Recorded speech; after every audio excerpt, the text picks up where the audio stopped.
Hi, it's Jennifer Hollick. I'm not sure if I will be doing a Facebook Live later.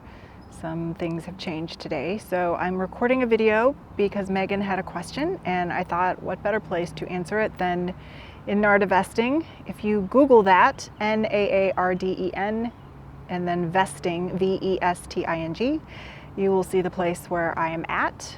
It looks like a star with a moat around it. I actually got married here. John Burren married us in October of last year, and there's a lot of military history here.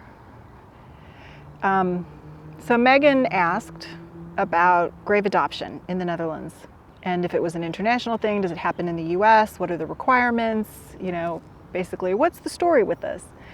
A lot of the American Battle Monuments Commission, ABMC cemeteries, have different foundations that work with them to arrange grave adoption. And Margraten in the Netherlands is the most famous, most well written about, and Sebastian Vonk and some of the guys that are in this group, WWII Education, run the Faces of Margraten project and the Fields of Honor database and do a tremendous amount of work trying to document and find a face for every single soldier in Margraten. But their Fields of Honor database also contains 5 other American cemeteries. And if you go in there, you'll see my cousin James Provoznik, his photo and some information, and he's buried in Luxembourg. So grave adopters basically sign up or are chosen, depending on how the foundation is run, to look after a grave. This doesn't mean they maintain it. ABMC does that, the government organization that handles our cemeteries in Europe.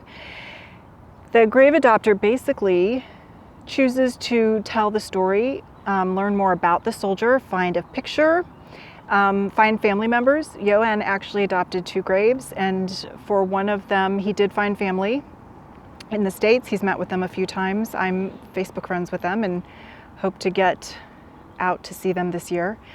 And the other soldier didn't have any family left when Johan was looking for him. But a lot of grave adopters have found family, and then they become like extended family. So it's really kind of nice.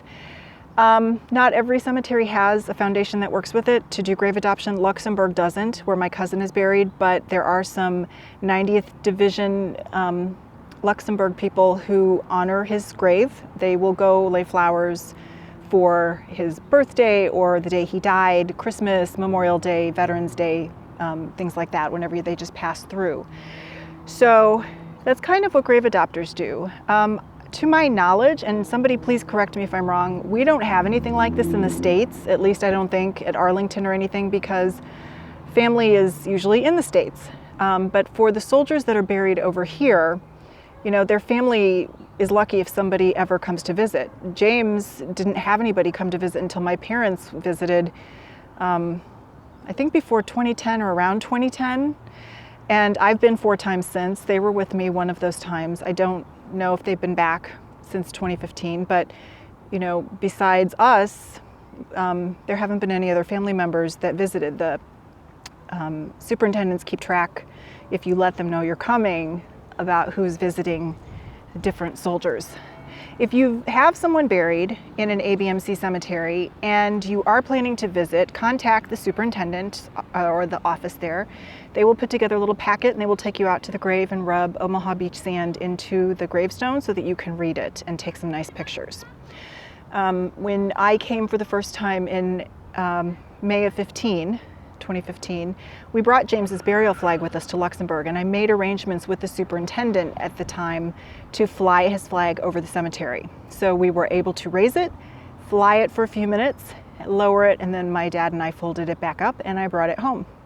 So you have that option. And if you can't make it over, there are a lot of people on Facebook who are visiting the cemeteries or taking care of graves and will be happy to go and take a picture for you, or you can also contact American Battle Monuments Commission and they will send you a photograph. I think it's a lithograph with a picture of the grave up in the corner.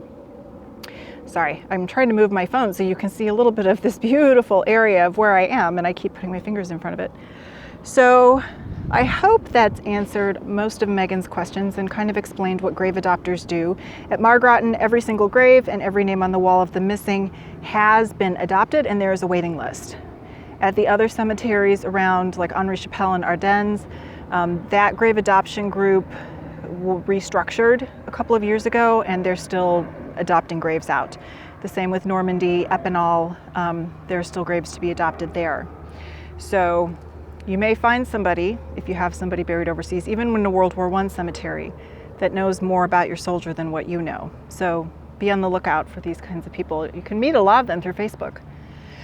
So I hope that has given you somewhat of an idea.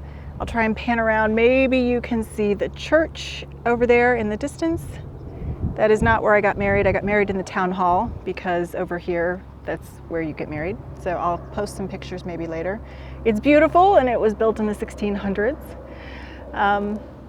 So if you have any other questions, please feel free to post them. And if Sebastian or any of the other European grave adopters in the group want to contribute and add some more information, or if I misspoke on something, please feel free to correct me.